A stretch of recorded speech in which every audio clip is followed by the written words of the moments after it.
হাও শরীফা ও শরীফা এই বেটা শরীফা কই দেখলি এনে ভেবে চিল্লাইতাছস কেন? ও শরীফা দেখা যাচ্ছে ওইটা শরীফা তুই কয় নাম্বারটা শরীফা রে বলতেছস? ওইটা 2 নাম্বার ওইটা শরীফা তোকে কি বেশি দেখো সেটা কি শরীফা নাকি এটা সিফরা? কি ব্রা ব্রাটা বলতেছিস সিফরা রে ভাই সিফরা। ও আমি তো কোথায় শিবরা তুই কই সিফরা বললি? ও শিবরা শিবরা না। ও একই ভাই এক না তুই কেমনে বুঝলি এক?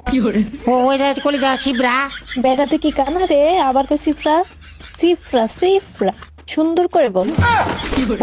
আমি কোথায় না শিবরা আরে সিফরা না শিফরা রে শিফরা লারা শিবলা দূর হলা চুপ থাক। ও ভাই গরম হস কি লেখা গরম হইস না ভাই গরম হইস না তুই তো করে করতেছিস কে লেগা? Oh sorry I love you baby আমি ভুলে গেছি ভাইয়া